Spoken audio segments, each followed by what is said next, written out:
창세기 23장이고요.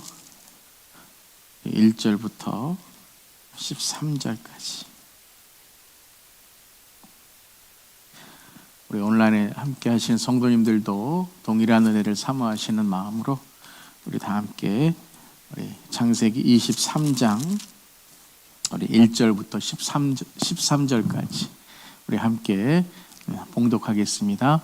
사라가 127세를 살았으니 이것이 곧 사라가 누린 횟수라. 사라가 가나안 땅 헤브론 곧 길라 야벳 아르바에서 죽음에 아브라함이 들어가서 사라를 위하여 슬퍼하며 애통하다가 그 시신 앞에서 일어나 나가서 헷 족속에게 말하여 이르되 나는 당신들 중에 나그네요 거류하는 자이니 당신들 중에서 내게 매장할 소유지를 주어 내가 나의 죽은 자를 내 앞에서 내어다가 장사하게 하시오. 헷 족속이 아브라함에게 대답하여 이르되 내 주여 들으소서. 당신은 우리 가운데 있는 하나님이 세우신 지도자이시니 우리 묘실 중에서 좋은 것을 택하여 당신의 죽은 자를 장사하소서. 우리 중에서 자기 묘실에 당신의 죽은 자 장사함을 금할 자가 없으리이다. 아브라함이 일어나 그 땅 주민 헷 족속을 향하여 몸을 굽히고 그들에게 말하여 이르되 나로 나의 죽은 자를 내 앞에서 내어다가 장사하게 하는 일이 당신들의 뜻일진데 내 말을 듣고 나를 위하여 소알의 아들 에브론에게 구하여 그가 그의 반머리에 있는 그의 막벨라 굴을 내게 주도록 하되 충분한 대가를 받고 그 굴을 내게 주어 당신들 중에서 매장할 소유지가 되게 하기를 원하노라 하매 에브론이 헷 족속 중에 앉아 있더니 그가 헷 족속 곧 성문에 들어온 모든 자가 듣는 데서 아브라함에게 대답하여 이르되 내 주여 그리 마시고 내 말을 들으소서. 내가 그 밭을 당신에게 드리고 그 속의 굴도 내가 당신에게 드리되 내가 내 동족 앞에서 당신에게 드리오니 당신의 죽은 자를 장사하소서. 아브라함이 이에 그 땅의 백성 앞에서 몸을 굽히고 그 땅의 백성이 듣는 데서 에브론에게 말하여 이르되 당신이 합당히 여기면 청하건대 내 말을 들으시오. 내가 그 밭 값을 당신에게 주리니 당신은 내게서 받으시오. 내가 나의 죽은 자를 거기 장사하겠노라. 아멘. 하나님의 말씀입니다. 하나님의 말씀에 감사합니다. 우리 수요 창세기 강의 이제 29번째 시간 우리 창세기 23장의 말씀 오늘 함께 나눕니다. 자, 지난주에 우리 창세기 22장 말씀을 함께 보았죠.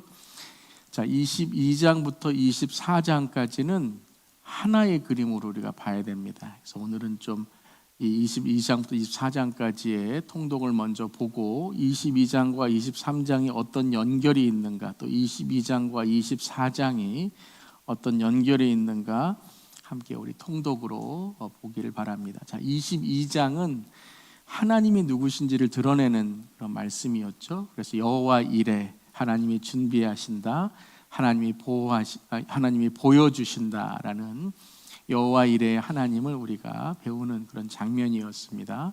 자, 그런 이후에 이제 하나님이 누구신지, 하나님은 준비하시는 하나님이시다라는 것을 이제 23장과 24장에 보여지게 되는데요. 22장은 우리가 지난 시간에는 이제 19절까지만 함께 봤는데 두 부분으로 나눌 수가 있습니다. 첫 부분은 바로 이제 이삭을 바치는 장면이죠.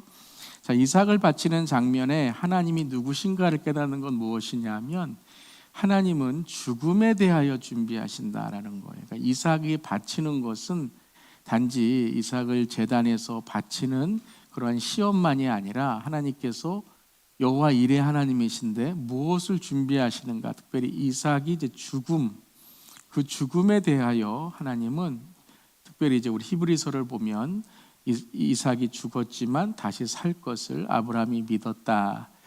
그러한 이제 이삭이 죽을지라도 부활이 있음을, 또 이제 어린 양의 그 십자가의 어린 양의 은혜가 있음을 고백하게 되죠. 그래서 첫 번째 부분은 이제 죽음에 대하여 준비하시는 하나님. 그러니까 우리가 죽은 이후에 어떤 곳이 있는지를 깨닫게 되는 여호와 이레라면 20절부터 우리가 20절을 지난 시간에 이제 보진 않았지만요. 20절부터 읽으면 20절부터 24절까지는 리브가가 나옵니다. 그러니까 리브가가 태어나는 장면이 이제 나오게 되죠. 그 형 이제 다올에게서 이제 자녀를 낳는다라고 20절부터 나오면서 리브가의 탄생이 나와요. 리브가가 누구죠? 이삭의 이제 아내가 되는 사람이 리브가인 것이죠. 그것은 무엇이냐면 우리의 삶에 하나님이 그러한 축복의 만남을 준비하신다라는 것이에요.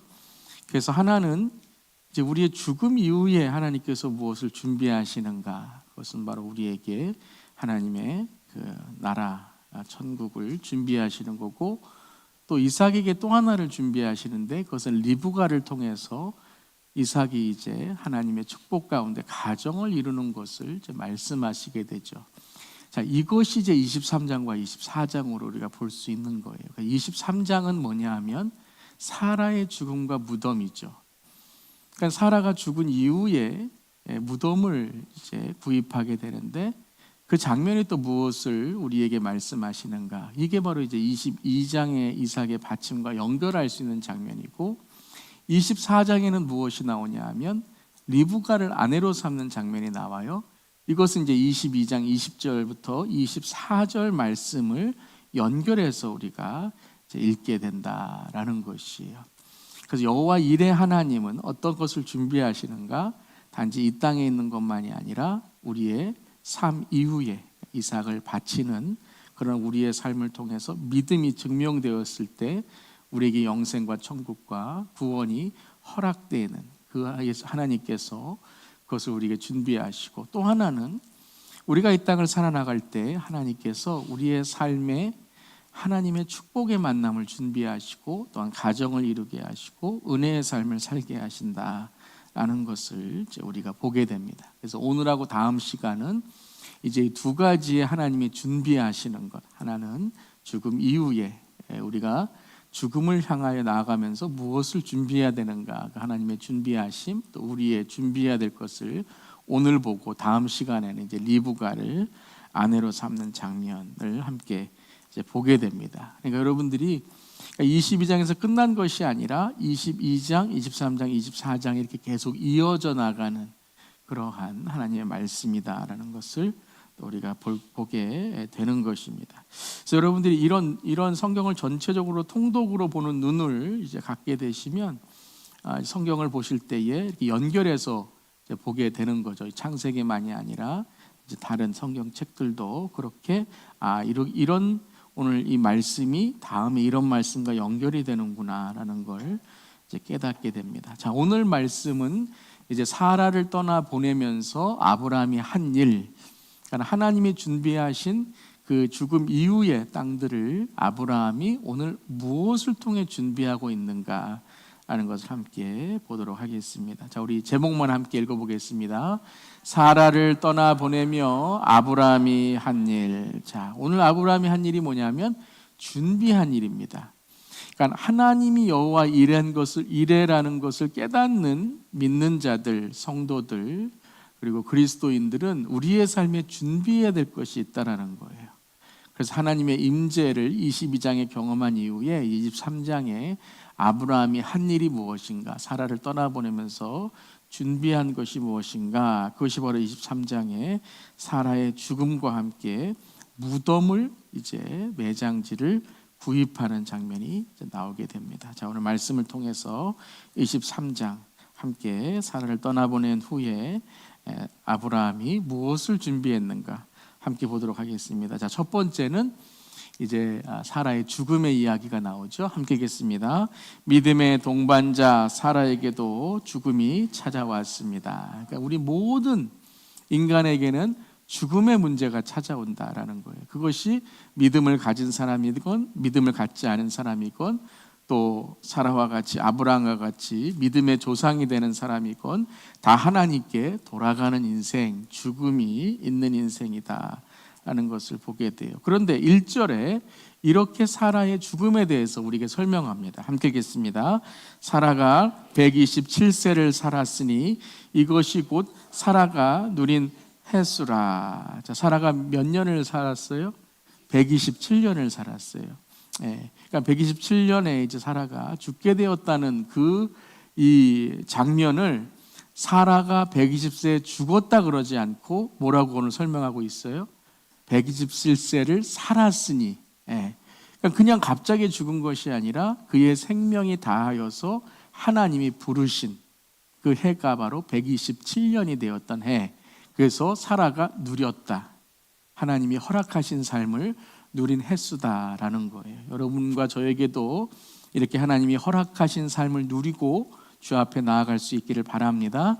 그러니까 우리가 우리에게 허락된 그 삶들을 잘 살아야 돼요. 왜냐하면 하나님의 선물이고 하나님이 우리에게 허락하신 삶이다라는 거죠. 하나님을 안 믿는 사람, 인생을 그냥 헛되이 사는 사람은 그냥 지나가는 시간이에요. 그렇지만 우리는 모든 시간들이 다 하나님이 우리에게 허락하신 은혜와 또 선물의 시간인 줄 믿습니다. 그러니까 127세였으니까 아브라함은 지금 몇 세예요? 10살 차이잖아요. 100세 때, 90세 때 이삭을 낳은 것처럼요. 그래서 137세고 이삭은 지금 몇 세예요? 100세 아들 낳았으니까 37세 정도 되었다라고 할 수 있는 것이죠. 그래서 우리 모두에게는 그러한 죽음이라는 이제 인생의 또 인간의 현실이 있다라는 거예요. 히브리서 9장 20절 함께 읽겠습니다. 한 번 죽는 것은 사람에게 정해진 것이요 그 후에는 심판이 있으리라. 그래서 모든 사람은 다 죽게 돼요. 그러니까 예수님이 다시 오시든지 우리가 가든지 둘 중에 하나가 먼저 오게 되는 것이죠. 그래서 믿는 자들도 이 죽음이 있는 것인데 한 번 죽는 것은 사람에게 정해진 것이고 그 후에는 뭐가 있어요? 심판이 있다. 그러니까 우리 모두에겐 심판이 있어요. 그렇지만 예수 그리스도를 믿는 자들에게 그 심판은 무엇이죠? 영원한 생명으로 하나님께서 우리를 이끌어 주시고 예수 그리스도 안에 있는 자들에게는 영원한 형벌에 있게 되는 심판이다. 영벌의 심판이 되는 것이죠. 자, 이것을 이제 아브라함이 어떻게 반응했는가? 그게 2절이죠. 2절 말씀 읽겠습니다. 사라가 가나안 땅 헤브론 곧 기랏 야바르에서 죽음에 아브라함이 들어가서 사라를 위하여 슬퍼하며 애통하다가. 그러니까 사라와 아브라함은 평생 동반자였잖아요. 137세의 아브라함 그리고 127세의 사라. 그러니까 우리가 몇 세 때 결혼한지는 모르겠지만 같은 이 가족이었으니까 이제 이 누이였고 원래 말하면 이제 누이였죠. 그때는 이제 같은 이제 족속에서 결혼하기 때문에 평생 동안 안 것이고 결혼한 이후에는 적어도 한 90년에서 100년 정도는 같이 산 거죠. 얼마나 그러니까 둘이 인생을 함께 나눈 그런 동반자였어요. 그러니까 아브라함이 사라가 이제 하나님께 돌아간 이후에 그 이별이 슬픈 거죠. 그러니까 사라의 죽음 그것이 어디로 갈지 몰라서 그래서 두려워서 우는 것이 아니라 사라와 함께했던 삶이 그립고 추억이 있어서 사라를 슬퍼하고 애통해한다. 두 번이나 나온다는 것은 바로 아브라함이 정말 이 사라와의 이별을 정말 마음 아파하는 그러한 이제 모습이다라는 거예요. 우리에게 천국과 영생과 구원의 소망이 있지만 우리가 사랑하는 사람 또는 우리 가까운 사람들과 이렇게 이별하는 것은 슬픈 거예요. 이거는 여러분 자연스러운 겁니다.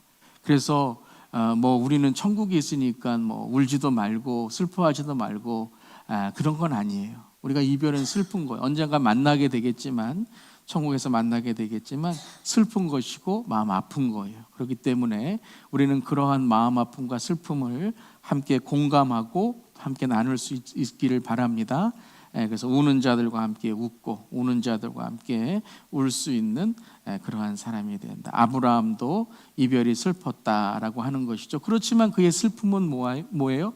소망 없는 자의 슬픔이 아니라 잠시의 이별에 대한 슬픔이죠. 그래서 우리의 슬픔은 믿지 않는 자들 세상의 슬픔 그저 이제 가면 언제 오나 이런 것이 아니고 어디 뭐 이렇게 뭐 엉망한 이런 뭐 황망한 그러한 일이 아니라 우리에게는 잠시 이별에 대한 슬픔이다라는 거예요.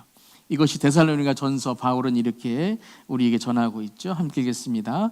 형제들아, 자는 자들에 관하여는 너희가 알지 못함을 우리가 원치 아니하노니 이는 소망 없는 다른 이와 같이 슬퍼하지 않게 하려 함이라. 아멘. 아멘.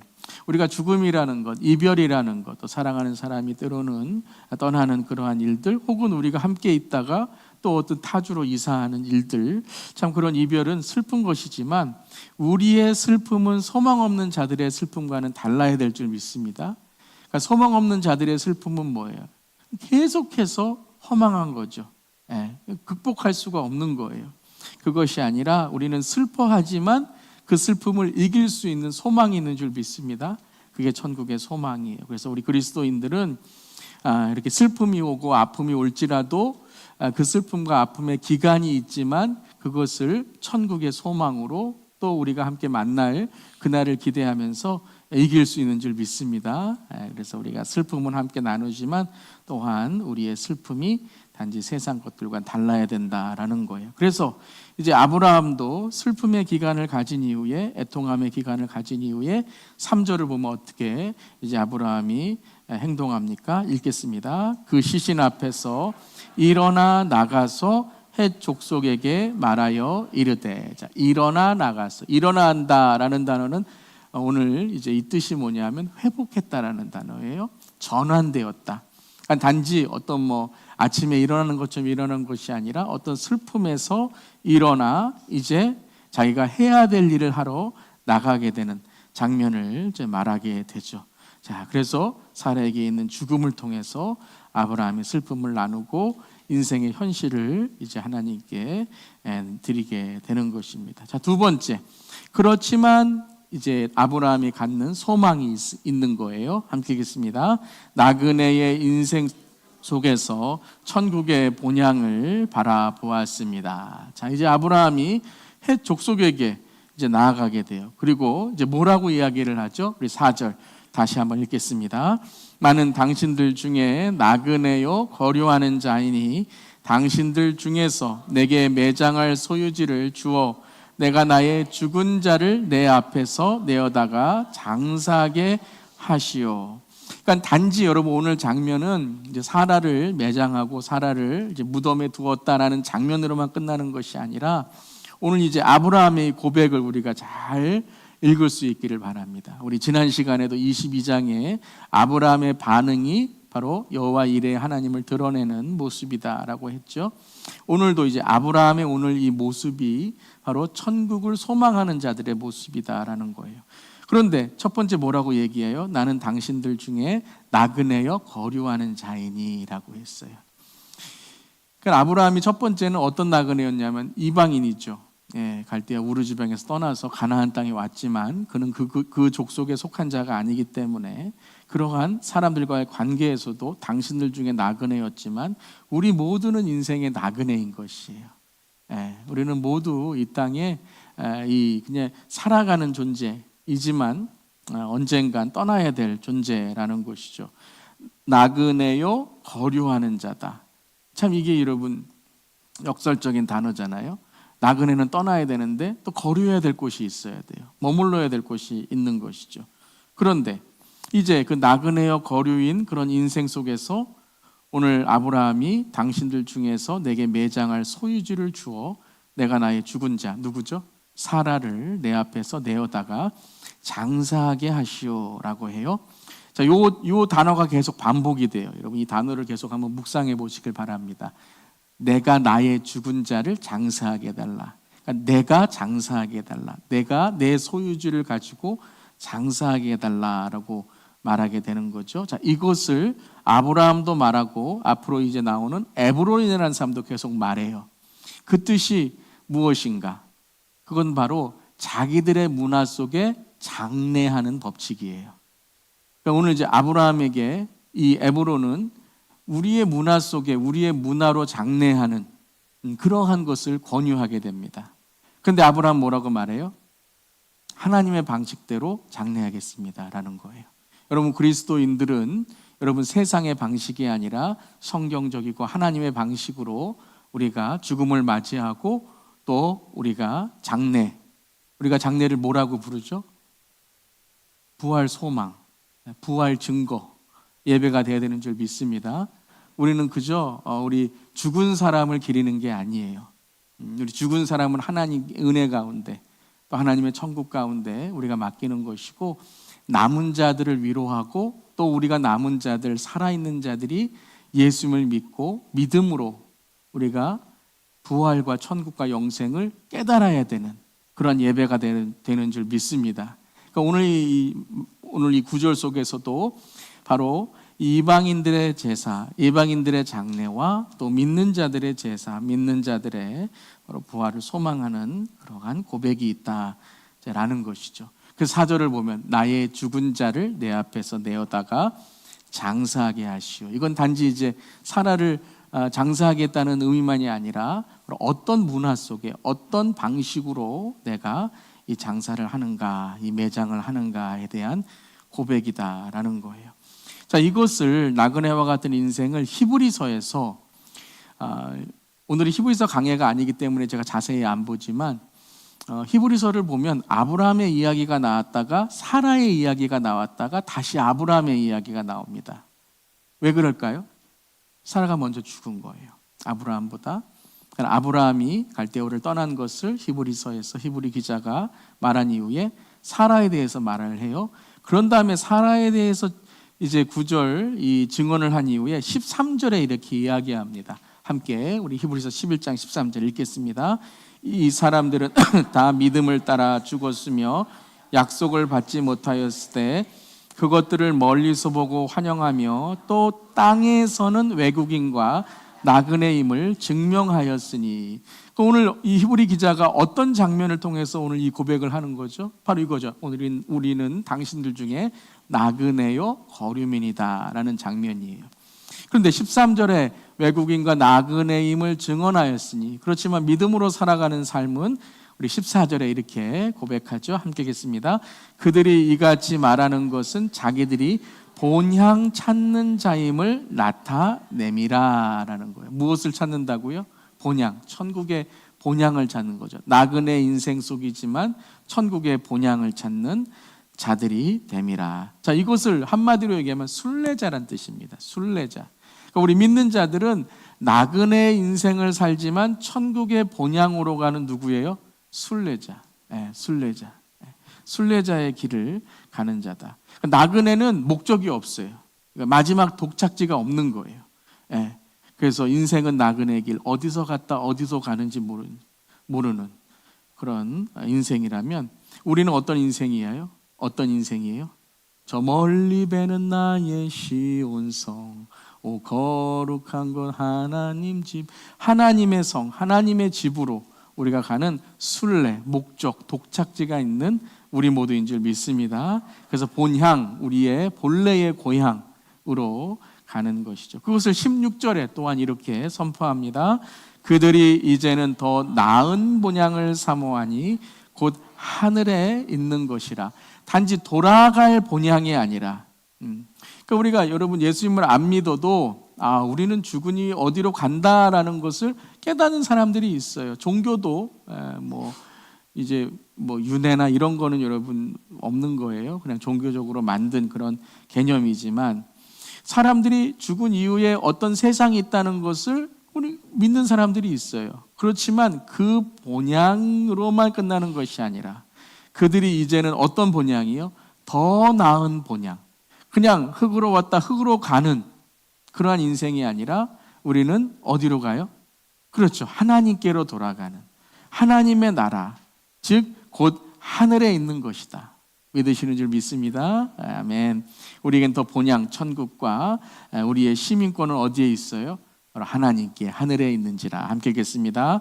그러나 우리의 시민권은 하늘에 있는지라 거기로부터 구원하는 자 곧 주 예수 그리스도를 기다리노니. 자, 우리가 빌립보서 특세할 때 이 말씀 함께 나누었는데요. 자, 이 말씀을 가만히 묵상해 보면요, 우리의 시민권이 하늘에 있는 사람은 어떤 삶을 살아가요?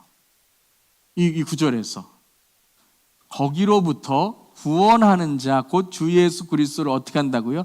기다린다라는 거예요. 그러니까 우리의 시민권이 하늘에 있는 자는 첫 번째 뭘 믿어요? 주님의 재림, 주님의 다시 오심을 믿는 사람이에요. 아멘. 그리고 이 땅에서 무엇을 준비해요? 주님의 다시 오심, 혹은 우리가 주님께로 가는 그 날을 준비하고 기다리는 자다. 그래서 거기로부터라는 단어가 참 중요한 거예요. 이 구절에서는요. 거기로부터, 어디에서부터 우리의 신앙이 바로 이루어져 나가야 돼요? 하늘의 시민권. 우리 하나님의 자녀, 하늘의 시민권으로 주님이 다시 오실 때에 우리의 시민권이 어떻게 돼요? 도장이 꽉 찍히는 거예요. 엔트런스에 딱 들어가는 거예요. 할렐루야. 아멘. 아멘. 자, 그렇다면 이제 여기서부터 이제 본론이 시작되는 거예요. 세 번째, 결론이 아니라 본론이 시작되는 세 번째가 뭐냐면요. 그렇다면 이 믿음과 신앙을 가지며 죽음을 향하여 나아가는 우리들, 뭘 준비해야 되는가?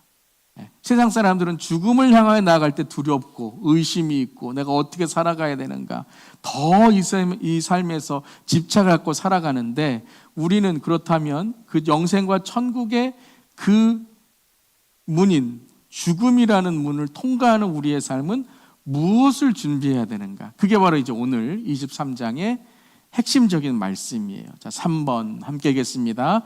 믿음의 유산을 소유하기 위해 끝까지 하나님의 땅을 확정하였습니다. 무엇을 소유해요? 믿음의 유산. 그러니까 우리가 이 땅에서 믿음의 유산을 소유하고 믿음의 유산을 남겨줘야 되는 줄 믿습니다. 오늘 이것을 아브라함이 주장하는 거예요. 오늘 이 사라의 매장지를 돈을 주고 사게 되는데 그 의미가 무엇이냐면 하나님의 땅을 확정하는 거예요. 근데 참 재밌죠. 이 아브라함이 처음 산 땅이거든요. 솔직히 다른 땅들은 이제 얻은 땅이지만 처음 돈 주고 사는 땅이에요. 돈 주고 사는 땅이 어떤 땅이에요? 무덤이에요. 여러분 참 철학적이지 않습니까? 우리가 이 땅에서 우리가 소유할 수 있는 땅은 어떤 땅이에요? 묻히는 땅이에요. 묻히는 땅이에요. 그 땅만 우리가 소유할 수 있어요. 근데 이 세상에서 묻히는 땅도 어떻게 돼요? 다 사라지게 되잖아요. 네. 우리의 뼈는 다 없어지고 우리의 육신은 다 사라지고 하는 거죠. 그렇기 때문에 그 우리가 묻혀진 땅은 어떤 땅이 돼야 돼요? 천국이 돼야 되잖아요. 할렐루야. 아멘. 그러니까 여러분, 우리가 이 땅을 떠날 때에 어디에 묻어야 되느냐, 어디 명당이 어디냐, 나는 절대 화장이 안 돼, 그런 거 없어요, 여러분. 네. 우리의 육신은요 다 사라지게 되어 있는 거예요. 무엇이 중요한 거예요? 예수님을 만나는 우리의 인생이 중요한 거예요. 그래서 주님이 다시 오실 때에 데살로니가서에서 우리의 새로운 육신으로 영혼 육이 하나 되어 주님을 만나게 되는 거예요. 그러니까 화장을 하는 거, 어떻게 묻히는 거, 이런 거에 너무 우리가 막 이러면 안 되고 저래야 되고 어떤 형식을 해야 되고, 물론 그것이 다시 말씀드리지만 죽은 자를 위한 것은 아니고 산 자를 위한 위로와 소망이 되기 위해서 우리가 최선을 다해야 되겠지만, 이 땅에 있는 그러한 땅 한 평에 우리가 묻혀 어디에 묻히는 땅, 혹은 우리가 우리가 몸이 어떻게 되고 어떻게 되는 그런 것이 아니라, 우리는 천국을 바라보면서 하나님의 땅을 확신하고 확정하고 살아가야 되는 줄 믿습니다. 오늘 그 말씀을 하시는 거예요. 아주 너무 중요한 말씀이죠. 그러니까 우리의 신앙의 고백이 있는 거예요. 자, 그렇다면 오늘 어떻게 아브라함이 이 땅을 소유하게 되는가? 6절 말씀 함께 읽겠습니다. 네, 주여 들으소서. 당신은 우리 가운데 있는 하나님이 세우신 지도자이시니 우리 묘실 중에서 좋은 것을 택하여 당신의 죽은 자를 장사하소서. 우리 중에서 자기 묘실에 당신의 죽은 자 장사함을 금할 자가 없으리이다. 자, 이것이 이제 헷 족속 사람들이 아브라함에게 말하는 거예요. 네, 주여 들으소서. 그리고 뭐라고 불러요? 당신은 우리 가운데 있는 하나님이 세우신 지도자이시니. 한마디로 말하면 뭐예요? 존경받는 사람이라는 거예요. 믿지 않는 자들, 그 가나안 헷족 속에 있는 사람들에게도 존경을 받는 바로 아브라함이었다라는 거예요. 그런 저 여러분 되기를 주님의 이름으로 축원합니다. 여러분 그 존경이 어디에서 나오는가? 마지막에 물론 이제 사라의 죽음이지만 이 사라의 죽음을 통해서 가정의 슬픔을 당했을 때에 사람들이 이 가정을 어떻게 대해주는가, 이것이 아브라함의 진짜 인격이고 믿음이었다라는 거예요. 그런 것 같아요. 진짜 사람이 어려워 보면 진짜 친구가 누구인지를 알게 되는 것처럼, 사람이 어려워 보면 내가 주위에 얼만큼 내가 사람들과 함께 좋은 관계를 맺었는가, 아파 보면 알고, 또 어디서 또 알 수 있어요? 부활 소망 예배 때. 부활 소망 예배 때. 여러분 믿음 생활 잘 하시기를 바랍니다. 믿음 생활 잘 하셔야 돼요. 그래서 여러분 목사가 부활 소망 예배 때 그래도 할 말이 있는 성도님들, 리더들, 교역자, 목회자 될 수 있기를 바랍니다. 딱 설교를 하는데 아무 할 얘기도 없어요. 봉사한 것도 없고, 뭐 그렇다고 누구 도와준 것도 없고, 인생에 하나님을 한 일도 없고, 무슨 설교를 할 수 있겠습니까? 예수님 잘 믿으세요. 은혜 받으세요. 이런 얘기 못하죠. 사랑하는 성도 여러분, 물론 우리가 누구 보이라고 하는 건 아니겠지만, 여러분 보여지는 건 보여줄 수밖에 없어요. 우리가 하나님을 섬기고 주님을 열심히 믿고 예배와 말씀과 기도에 정말 우리가 하나님을 마음 다하여 섬기고 한다면 우리가 떠나는 그 순간에도 사람들이 우리를 통하여 하나님의 임재를 보게 될 줄 믿습니다. 그럼 정말요, 우리가 이 장례식이나 천국 환송 예배 혹은 부활 소망 예배, 우리 교회는 부활 소망 예배, 부활 증거 예배로 우리가 부르는 것이죠. 그때에 이분이 어떤 삶을 살았는가를 우리가 알게 돼요. 어떤 관계를 맺었는가를 알게 되는 것이죠. 저 여러분에게 이러한 은혜, 마지막 주님에게 돌아가는 그때에도 하나님의 은혜의 그러한 우리 죽음이 될 수 있기를 주님을 축원합니다. 아멘.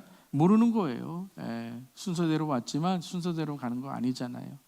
누가 먼저 그러한 순간을 맞이할지 모르지만 그 마지막 순간, 우리가 떠나는 그 순간에도 정말 하나님의 은혜가 넘치는 그러한 우리의 삶이 되기를 바랍니다. 그러니까 다 아브라함도 그래요. 아브라함 참 성품과 인격과 참 신앙이 다른 사람들에게 하나님이 세우신 지도자라고 하잖아요. 그냥 우리 족속 중에 지도자도 아니고 뭐 우리 가운데 지도자도 아니고 하나님이 세우신 지도자. 여러분 그런 우리 하나님을 드러내는 우리의 삶이 되기를 바랍니다. 그래서 어떻게 해요?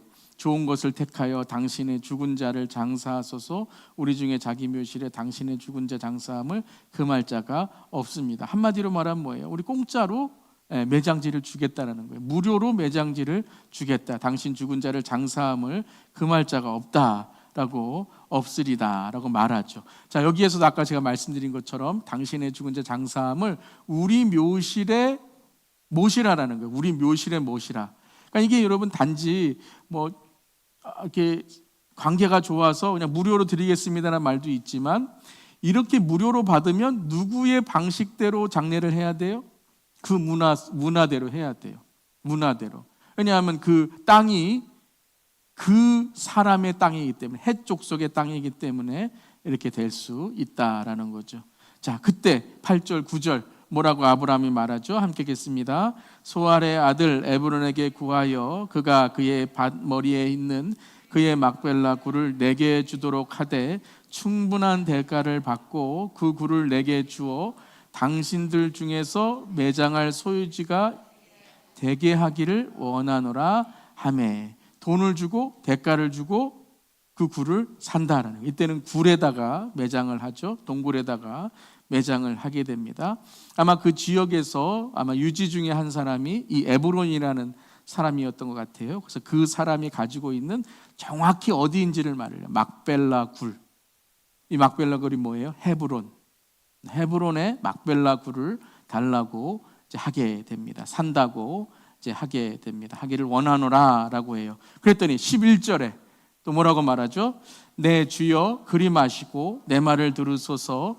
내가 그 밭을 당신에게 드리고 그 속에 굴도 내가 당신에게 드리되 내가 내 동족 앞에서 당신에게 드리오니 당신의 죽은 자를 장사하소서. 이번에는 뭐까지 준다 그래요? 밭까지 준대요. 밭과 굴까지 준대요. 물론 여러분 지금 아기가 있어서 아브라함을 막 어렵게 하려고 하는 건 아니죠. 아주 호의적인 그러한 밭까지 준다고, 무료로 다 준다고 하게 되죠. 그런데 아브라함은 계속 뭐라 그래? 이걸 그냥 무료로 공짜로 받지 않는 거예요. 대가를 치른다라고 하는 거예요. 왜 대가를 자꾸 치르려고 할까요? 네, 아브라함의 소유가 돼야 돼요. 지금 아브라함의 소유, 사라를 매장하는 아브라함의 땅이 돼야 된다는 거예요. 그렇지 않으면 첫 번째는 이 시대에 이 이방인들의 문화에 따르는 장래 문화가 될 수 있지만, 두 번째 또 하나는 뭐냐면, 여러분 그냥 구두로만 계약을 하면 어떻게 되죠? 나중에 마음이 변할 수도 있어요.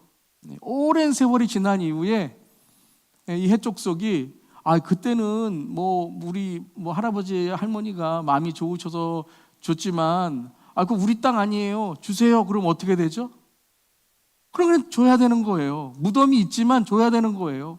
그러면 그 무덤에는 아무도 이제는 소유를 주장할 수 없는 거예요. 네. 여러분, 아브라함에게 하나님께서 예언을 하신 적이 있죠.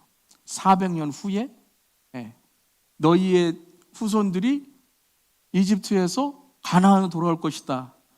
아브라함은 그것을요, 단지 어떠한 하나님의 말씀만이 아니라 실제 이루어지는 일로 믿었다라는 거예요. 그래서 이 사라의 매장지, 그리고 나중에 아브라함이 이 같은 막벨라 굴에 이제 여기에 무덤에 묻히게 되잖아요.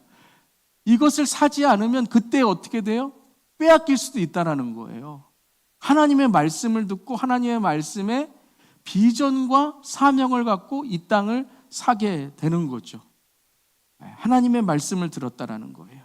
자, 그 다음에 12절 13절 함께 하겠습니다. 아브라함이 이에 그 땅의 백성 앞에서 몸을 굽히고 그 땅의 백성이 듣는 데서 에브론에게 말하여 이르되 당신이 합당히 여기면 청하건대 내 말을 들으시오. 내가 그 밭값을 당신에게 주리니 당신은 내게서 받으시오. 내가 나의 죽은 자를 거기 장사하겠노라. 이제는 어디까지 산다 그래요? 밭까지 산다 그래요. 밭과 굴까지 산다 그래요. 그러니까 아브라함이 지금 막벨라 굴을 사기 위해서 그 주위에 있는 밭까지 다 사야 된다는, 지금 그것을 깨닫게 되어서 그 헤브론 땅을 지금 이 값을 주고 사게 되는 것이죠. 그래서 이 땅, 밭과 굴의 가격이 얼마예요? 14절 15절에 나오죠. 에브론이 아브라함에게 대답하여 이르되 내 주여 내 말을 들으소서 땅값은 이 은 400세겔이나 된다라는 거예요. 에브론도 그냥 가지세요 그래 놓고 뭐라 그래요? 이거 부동산으로 치면 한 은 400세겔은 되겠는데요, 그래도 가지세요 이렇게 되는 거죠. 은 400세겔이나 된다는 거예요.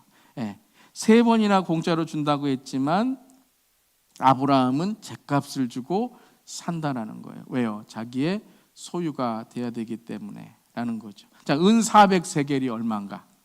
은 400세겔, 원세겔이 11g이에요. 11g. 은. 요즘에 은값 많이 올라간다고 그러는데. 은 400세겔이에요. 이 세겔, 원세겔이 뭐냐면 노동자가, 이 한 명의 남자 노동자가 4일치 일하는 품삯이 세겔이에요. 하루치 품삯이 뭐죠? 데나리온이에요. 4일치는 세겔이에요. 이것을 400세겔로 하면 1600일 정도 돼요. 한 4년에서 5년 사이가 되는 거예요. 자, 엄청난 거죠. 근데 여러분, 우리 세겔이라는 것이 나온 그런 구절들이 있는데요. 구약에 보면 노예 몸값이 뭐냐면 은 30세겔이죠. 예수님 가룟 유다가 팔았을 때 은 30에 팔았잖아요. 예레미야가 아나도 땅을 구입해요.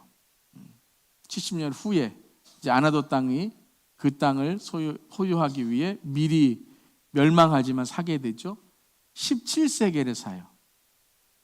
다윗이 아라우나에서 타작마당을 사게 되는데 50세겔을 주고 사요. 그런데 오늘 이 막벨라 굴과 밭은 얼마요? 400세겔이에요. 한마디로 말하면 뭐예요? 바가지 썼어요, 지금. 헤브론의 사람이 공짜로 준다 그러다가 값을 치른다고 하니까 이 프리미엄을 받아갖고 400세겔을 한 거예요. 그럼 아브라함이 어떨까요? 아브라함도 여러분 시세 잘 아는 사람이잖아요. 땅을 막 옮겨가면서 여기는 얼마, 여기는 얼마, 이쪽 뭐 리치몬드 지역 얼마 다 아는 사람이에요. 이걸 딱 듣고 뭐라 그럴까요? 보통 사람이라면 이게 얼마인데 그렇게 받아요? 안 사요. 이렇게 될 거 아니에요. 근데 아브라함이 어떻게 하죠? 돈이 문제가 아니에요. 지금 이 땅을 정확한 값을 주고 사는 것이, 이 구입하는 것이 목적이다라는 거예요. 우리는 여러분 때로는 어떤 일을 하다가 주객이 전도돼요. 돈을 위해서 하는 거 아니라고, 나는 절대 어떠한 내 의나 내 자랑을 위해 하는 거 아니라고 해놓고 조금이라도 내가 손해보고 자존심 상하면 어떻게 되죠? 세상과 똑같이 해요. 오늘 은 400세겔이 중요한 게 아니에요. 이게 어떤 땅이냐라는 가치가 중요한 거예요. 헤브론 땅, 막벨라굴, 이것을 얼마를 주더라도 사야 된다라고 했을 때에는 여러분 아브라함은요, 은 400세겔이 아니라 은 10,000세겔이라도 자기가 가진 것이라면 주었을 거라는 거예요. 여러분, 저와 여러분의 인생 가운데 가장 가치 있는 일이 무엇입니까? 우리는 그것에, 우리의 삶에 있는 가장 가치 있는 것을 소비하고 그것을 사게 될 것입니다. 사랑하는 성도 여러분, 하나님의 것, 하나님의 땅, 하나님의 믿음의 유산을 우리가 소유하기 위해서 오늘 아브라함 같은 열정을 갖고 아브라함 같은 가치를 분별할 수 있는 우리 모두에게를 주님의 이름으로 축원합니다. 그러니까 이 감정적이지 않았다라는 거예요. 우리가 어떤 일을 할 때, 특별히 하나님의 일을 할 때는 감정을 내려놔야 돼요. 왜냐하면 하나님을 위해 하는 것인데, 왜냐하면 하나님께서 그것을 통해서 우리를 단련하시고 훈련하신다라는 거예요. 아멘. 그러니까 뭐가 가치 있냐라는 거를 우리가 자꾸 어떤 세상적인 기준으로 하게 되면 우리는 교회에서 하나님의 일, 교회 일뿐만 아니라 우리의 믿음의 유산을 남겨주는 일에 대해서도 오늘 우리가 우선순위를 잃어버리게 된다라는 것이죠. 그래서 17절, 18절에 보면 이렇게 나와 있어요. 막벨라 앞, 마므레 앞 막벨라에 있는 에브론의 밭, 곧 밭과 거기에 속한 굴과 그 밭과 그 주위에 둘린 모든 나무가 성문에 들어온 모든 해쪽 속에 보는 데서 함께 읽겠습니다. 아브라함의 소유로 확정된지라. 누구의 소유로 확정되었다고요? 아브라함의 소유로 공적으로 지금 계약을 하고 있는 거예요. 공적으로 계약을 하고 있는 거예요. 또 20절에 19절 20절 함께 읽겠습니다. 그 후에 아브라함이 그 아내 사라를 가나안 땅 마므레 앞 막벨라 밭 굴에 장사하였더라. 마므레는 곧 헤브론이라. 이와 같이 그 밭과 거기에 속한 굴이 헷 족속으로부터 아브라함이 매장할 소유지로 확정되었더라. 18절에도 뭐라 그랬어요? 아브라함의 소유로 확정되었더라. 20절에도 뭐라고 말씀하세요? 아브라함 매장할 소유지로 확정되었다라는 거예요. 아브라함이 산 땅으로 계약하고 정해졌다라는 거예요. 무엇을 위해서요? 믿음의 유산을 위해서. 이 헤브론 땅이 어떤 땅이 되냐 하면요, 나중에 헤브론 땅이, 이 헤브론 땅의 원래 뜻이 뭐냐면 친구, 연합, 우정, 교제한다는 뜻이에요. 헤브론 땅은 계속 하나님과의 교제의 땅이 되는 거예요. 근데 중요한 게 뭐냐면 여기에 사라가 묻히게 되죠. 누구도 묻히게 돼요. 누구도 매장해요. 아브라함, 이삭, 리브가, 야곱, 레아의 무덤이 되는 곳이에요. 이 무덤은요, 아브라함만이 아니라 이스라엘에게 가장 중요한 신앙의 유산의 산지가 되는 거예요. 저 여러분에게 이런 헤브론이 있기를 주님의 이름으로 축원합니다. 여러분이 정말 여러분의 헌신과 섬김과 여러분의 삶의 하나님께 대한 사랑과 믿음을 통해서 얻어진 헤브론이 있어야 돼요. 아멘 할 수 있기를 바랍니다. 그냥 교회 나와서 받기만 하고, 교회 나와서 편하기만 하고, 교회 나와서 아무런 신앙의 노력도 없이 그냥 세상 것보다도 더 못한 신앙과 믿음이 되면 안 돼요. 뭔가 노력이 있어야 돼요. 뭔가 하나님께 확정된 것이 있어야 돼요. 자녀들이, 손주들이 우리 부모님의 신앙은 이렇다라고 볼 수 있는 그러한 헤브론의 땅이 있으시기를 주님의 이름으로 축원합니다. 그게 뭐예요? 수요예배가 될 수도 있어요. 우리 아빠, 엄마, 할아버지, 할머니는 수요일 저녁에 이렇게 피곤한데도 매주마다 주님께 나와 예배드리고 말씀을 공부하고, 그것이 새벽 기도가 될 수 있어요. 그것이 여러분에게 봉사가 될 수 있어요. 그것이 여러분에게 어떠한 삶의 결정적인 순간에 하나님을 따르는 믿음의 고백이 될 수 있다는 거예요. 여러분, 이 땅을 사시고 확정하시기를 주님의 이름으로 축원합니다. 돈과도 바꿀 수 없는 것, 믿음으로 여러분 나아가는, 정말 세상의 어떤 것과도 믿음을 바꿀 수 없는 그러한 헤브론, 그 헤브론을 소유하는 우리 모두에게를 주님의 이름으로 축원합니다. 그거를 계약을 맺으셔야 된다는 거예요. 이것을 보여줘야 된다는 거예요. 그냥 말로만이 아니라 이것을 무엇을 남겼는가, 무엇이 우리의 가정과 우리의 가문의 믿음의 고백인가를 우리가 남길 수 있어야 되는 거죠. 자, 헤브론 땅, 창세기 13장에 롯과 헤어진 후에 이 헤브론 땅에서 어떻게 했죠? 13장 18절 함께 읽겠습니다. 이에 아브라함이 장막을 옮겨 헤브론에 있는 마므레 상수리 수풀에 이르러 거주하며 거기서 여호와를 위하여 제단을 쌓았더라. 13장에 롯이 떠난 이후에 너무 낙심해 있으니까 하나님이 동서남북을 보라, 저 별들을 보라 하신 이후에 헤브론 땅에서 아브라함이 다시 한번 그 하나님의 부르심을 다시 한번 결단하면서 헤브론에서 여호와를 위하여 제단을 쌓게 됩니다. 그러니까 이 헤브론은 아브라함의 믿음이 시작되고 하나님께 예배드린 제단이 시작된 곳이에요. 여러분, 그런 여러분의 삶 속에 그런 헤브론과 같은 예배, 헤브론과 같은 믿음의 장소가 있으시기를 주님의 이름으로 축원합니다. 그걸 보여줘야 돼요. 그것을 지정해 주셔야 돼요. 어떤 곳인가. 그리고 후세에 이 땅에 아주 유명한 그런 선포가 있죠. 갈렙의 선포. 우리 여호수아 14장 함께 읽습니다. 그날에 여호와께서 말씀하신 이 산지를 지금 내게 주소서. 여호수아가 여분네의 아들 갈렙을 위하여 축복하고 헤브론을 그에게 주어 기업을 삼게 하매. 후손이었던 갈렙이 이 땅이 얼마나 중요한지를 알게 돼요. 그래서 다른 지파는 다 이 땅을 회피했는데 어떻게 해요? 갈렙이 이 산지를 내게 주소서. 이 산지를 내게 주소서. 이때 갈렙 몇 세였었어요? 85세. 이 산지를 내게. 젊은 사람들은 편안한 것만 하고 젊은 사람들은 다 평지에서만 싸울 때 갈렙이 뭐라 그랬어요? 이 산지를 내게 주소서.